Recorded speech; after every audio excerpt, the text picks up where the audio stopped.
नमस्कार, मैं हूं आयुष कुमार और आप देख रहे हैं न्यूज 11 भारत। बड़ी खबर, उत्पाद सिपाही बहाली दौड़ में अभ्यर्थियों की मौत का सिलसिला थमने का नाम नहीं ले रहा है।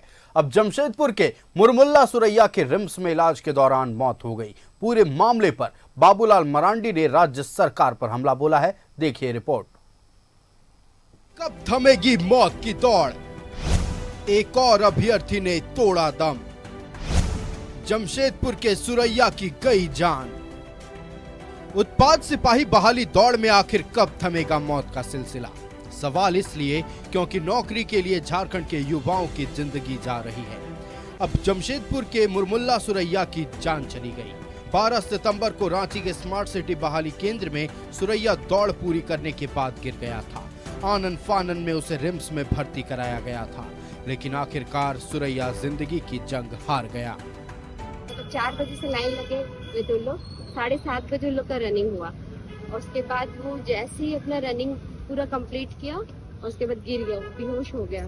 फिर वहाँ से एसपी सर सारे कोई रिम्स में एडमिट कराए उन लोग को, ठीक है। और फिर डॉक्टर बोल रहे हैं कि सीरियस कंडीशन है और उसके बाद कुछ पता नहीं चला, डॉक्टर बता नहीं रहे थे, ठीक है। सारा टेस्ट वगैरह हुआ और आज बता रहे हैं कि ब्रेन हैमरेज हुआ है, ऑर्गन सारा फेलियर हो गया है, डेथ हो गया है। एसपी सर बोले थे अगर कुछ होता है तो सरकार की तरफ से मुआवजा वगैरह या उनको नौकरी दिया जाएगा।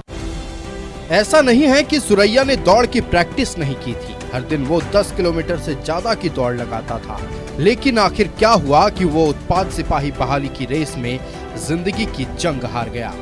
परिजनों की माने तो 11 सितंबर को रात के 11 बजे सुरैया अपने साथियों के साथ जमशेदपुर से रांची के लिए निकला था। सुबह 4 बजे उसे लाइन में खड़ा कर दिया गया, लेकिन सुबह 7:30 बजे दौड़ शुरू हुई। उत्पाद सिपाही बहाली में अभ्यर्थियों की मौत पर बाबूलाल मरांडी ने राज्य सरकार पर निशाना साधा है।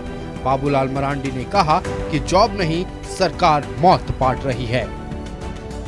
तो लोगों ने बताया कि सर एक एक केंद्र में इतनी बड़ी संख्या में बच्चों को बुला रखे हैं और लाइन में 12 बजे रात को लगते हैं और दूसरे दिन 10-12 बजे उनका नंबर आता है। यानी कहने का अर्थ है कि रात भर वो व्यक्ति जागते हैं और रात भर जब कोई जागेंगे तो उसका बीपी तो हाई होगा ही। और उसके बाद 1 घंटा में 10 किलोमीटर की दौड़ लगाना, ये पता नहीं कि कौन सा, शायद हम जो पता कर रहे थे कि सेना में भी शायद इतनी दौड़ नहीं होती है, बहाली में भी जितना ये इन्होंने उत्पाद विभाग में। तो ये नौकरी नहीं दे रहे हैं, जॉब नहीं दे रहे हैं, बल्कि एक प्रकार से मौत दे रहे हैं उन लोगों को। उत्पाद सिपाही बहाली में अब तक 15 अभ्यर्थियों की मौत हो चुकी है। अभ्यर्थियों की मौत के बाद सरकार ने कुछ दिन के लिए भर्ती प्रक्रिया को स्थगित भी कर दिया था। 10 सितंबर से फिर बहाली की दौड़ शुरू हुई, लेकिन मौत का सिलसिला थम नहीं रहा। न्यूज 11 भारत के लिए रांची से इमरान के साथ ब्यूरो रिपोर्ट। आखिर कब थम? तो लगातार उत्पाद सिपाही बहाली दौड़ में मौत का सिलसिला जारी है। आज एक और अभ्यर्थी की मौत हो गई। सुरैया जमशेदपुर का रहने वाला था और इस पूरे प्रकरण को लेकर सियासत भी पूरी तरह से गर्मा गई है। बीजेपी के प्रदेश अध्यक्ष बाबूलाल मरांडी ने सीधे तौर पर राज्य सरकार पर हमला बोलते हुए ये कह दिया है कि ये नौकरी की दौड़ नहीं बल्कि मौत की दौड़ है। सरकार नौकरी नहीं, मौत बांट रही है। तो लगातार उत्पाद सिपाही बहाली दौड़ की प्रक्रिया में मौत का आंकड़ा लगातार बढ़ रहा है। मौत का सिलसिला थमने का नाम नहीं ले रहा है। सरकार की ओर से अब तक इस पूरे मामले को लेकर कोई एक्शन, कोई पहल नहीं किया गया, जिसे लेकर बीजेपी पूरी तरह से हमलावर है। बीजेपी का कहना है कि जितने भी अभ्यर्थियों की मौत हुई है उनके आश्रितों को 50 लाख रुपया नकद और एक सदस्य को सरकारी नौकरी दी जाए।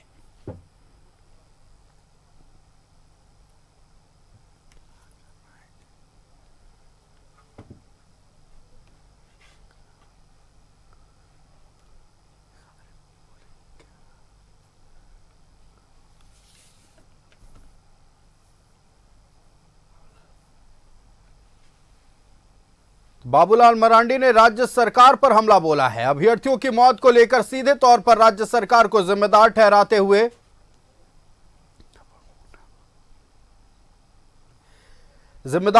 हुए यह कहा है कि राज्य सरकार नौकरी नहीं, मौत बांट रही है। आपको बता दें कि जमशेदपुर के रहने वाले सुरैया की मौत आज रांची के रिम्स में हो गई। आपको बता दें रांची के स्मार्ट सिटी ट्रैक पर बहाली प्रक्रिया जो चल रही थी उसी दौड़ का हिस्सा बना था सुरैया। अपना दौड़ पूरा भी कर लिया था, लेकिन दौड़ पूरा करने के बाद सुरैया गिर गया था और गिरने के बाद आनन फानन में उसे रांची के रिम्स में रेफर किया गया, इलाज के लिए भर्ती कराया गया, लेकिन जिंदगी की जंग सुरैया रांची के रिम्स में हार गया। इस परिवार को देखिए, परिवार के चेहरे पर दुख को देखिए। इस परिवार के सपने थे कि बेटा सरकारी नौकरी करेगा तो घर की जितनी पीड़ाएं हैं, दुख है, खत्म हो जाएंगी, लेकिन बेटा सरकारी नौकरी लेने चला था, घर ही नहीं लौट पाया, वापस ही सुरैया नहीं लौट पाया। और ये कहानी एक सुरैया की नहीं है, बीजेपी के माने तो अब तक आंकड़े 17 तक पहुंच गई हैं, यानी 17 अभ्यर्थियों की मौत हो चुकी है। सरकारी आंकड़े 14 हालांकि अभी तक बता रहे हैं 14 अभ्यर्थियों की मौत हो गई है, लेकिन इन अभ्यर्थियों की मौत की जिम्मेदारी कौन लेगा? सरकार की ओर से अभी तक कोई एक्शन नहीं लिया गया है, किसी तरह की कोई पहल नहीं की गई है, ना किसी तरह के मुआवजे की घोषणा की गई है, ना आश्रितों के लिए कुछ किया गया है।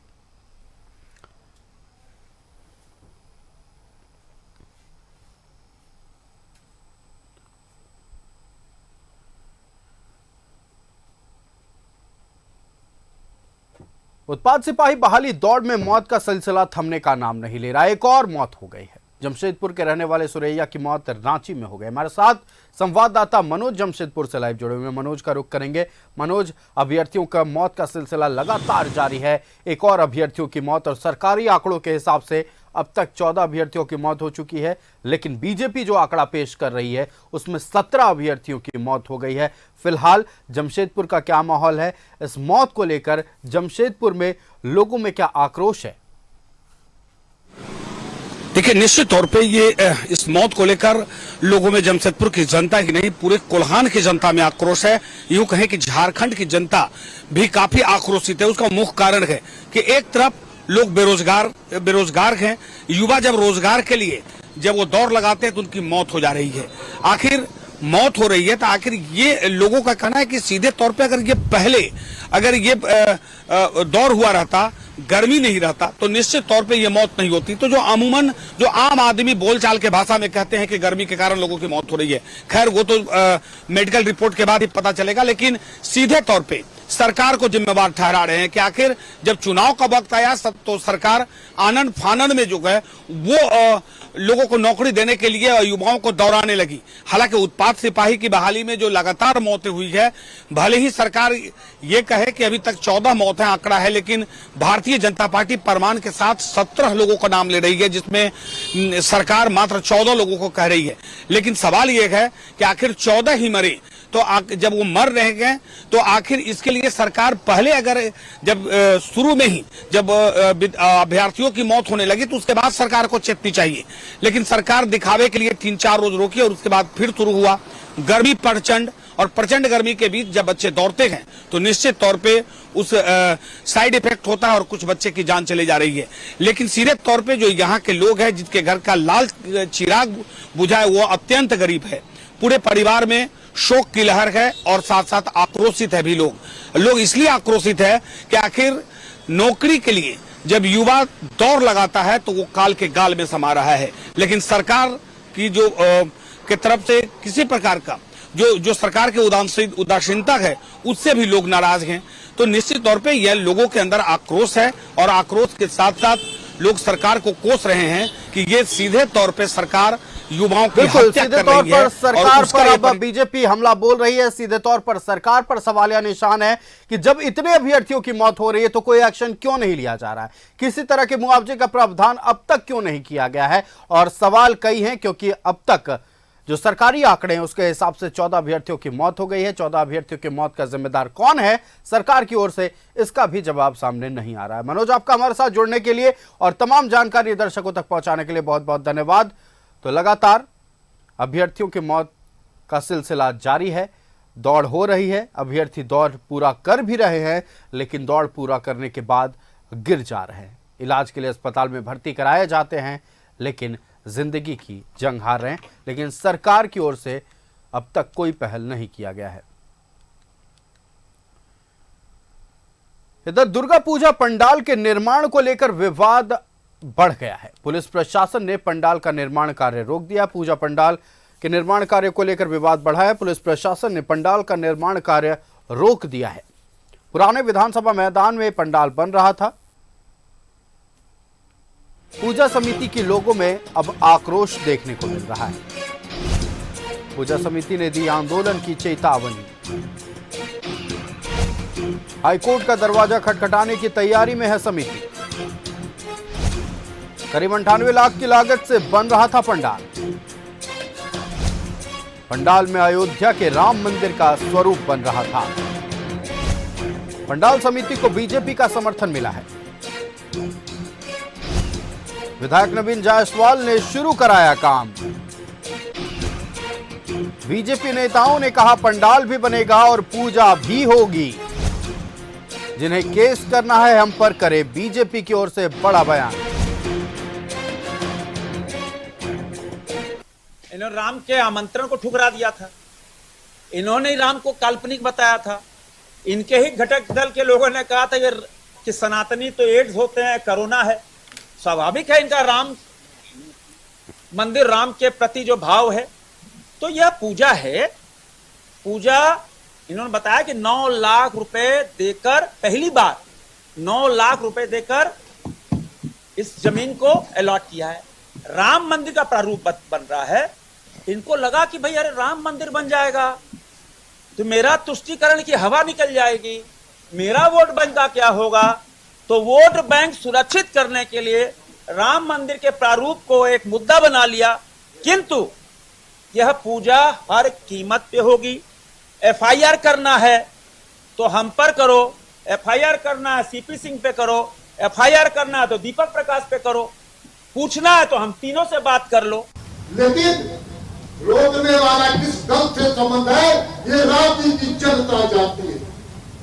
उसके बाद लोगों ने बीच का रास्ता निकालते हुए इस पवित्र भूमि में, ध्रुवा की पवित्र भूमि, पुराने विधानसभा के बगल में जो जिस पवित्र भूमि में बैठे, यहाँ पर जब संकल्प लेकर के पंडाल बनाने का काम किया तो सनातन विरोधी, रावण प्रवृत्ति वाले लोग, महिषासुरी प्रवृत्ति वाले लोगों ने इस काम को रोकने का काम किया। हम तो भगवती का पूजन करने के लिए यहाँ पर उपस्थित हुए। लेकिन ये कैसी सरकार है, निकम्मी सरकार है, आसुरी सरकार है कि जब जब वो हमला करता है तो सनातन समाज पर हमला करता है। इसलिए हम सब लोग मिलकर तय किए पूजा करने से कोई माया का लाभ रोक नहीं सकता है। इन्होंने राम के आमंत्रण को ठुकरा दिया। तो रांची स्थित पुराने विधानसभा मैदान में पूजा पंडाल का निर्माण कराया जा रहा था। प्रशासन पहुंचता है और प्रशासन कहता है कि निर्माण कार्य नहीं हो सकता है। विवाद अब थमने का नाम नहीं ले रहा है। बीजेपी भी अब पूजा समिति के साथ खड़ी हो गई। हमारे साथ संवाददाता आयुष लाइव जुड़े हुए हैं। आयुष का रुख करते हैं। आयुष, लगातार पूजा पंडाल निर्माण को लेकर जो विवाद शुरू हुआ है, अब विवाद थमने का नाम नहीं ले रहा है। एक तरफ जहां प्रशासन का कहना है कि निर्माण नहीं हो सकता है, दूसरी तरफ बीजेपी ने भी अब पूजा समिति का साथ दे दिया है। पूरी जानकारी विस्तार से दर्शकों को बताएं। जी बिल्कुल, देखिए आयुष, बताना चाहेंगे कि राजधानी रांची के जो विधानसभा के सामने का जो मैदान है, वहां पहली बार रामलला जो आयोजन समिति का नाम है, वो दुर्गा पूजा का आयोजन कर रही है। पंडाल की लागत लगभग 90 लाख रुपए है और इसका निर्माण बीते 3 जो है सितंबर से शुरुआत हुई। तो कह सकते हैं कि लगभग आज तारीख 10, 12 से 13 दिन से ज्यादा हो चुके हैं।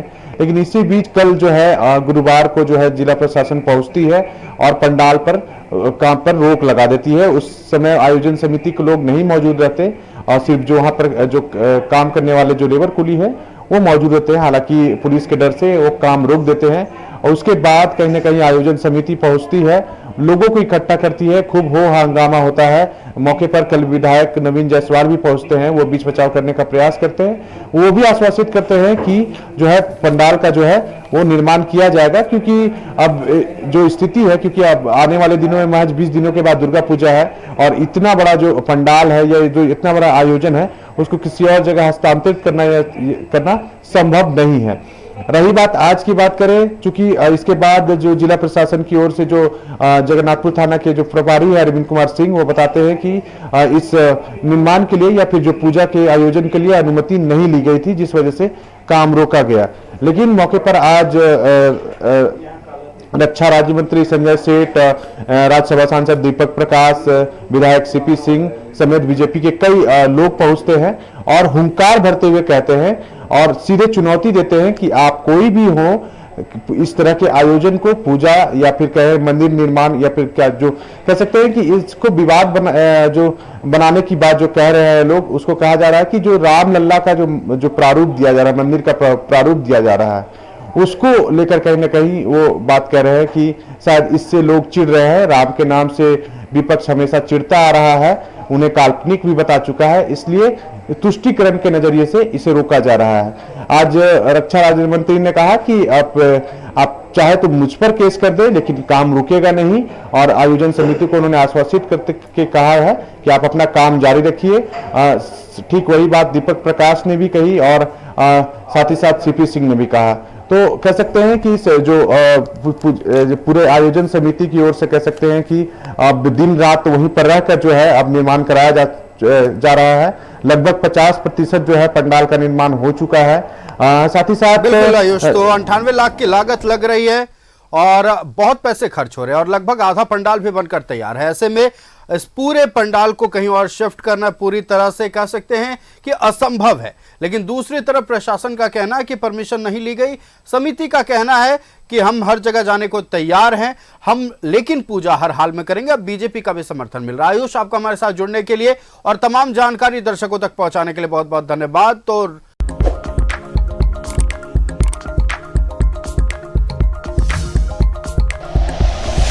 Like and share videos, subscribe करें हमारा चैनल और प्रेस करें बेल आइकॉन। News 11 भारत, सच है तो दिखेगा।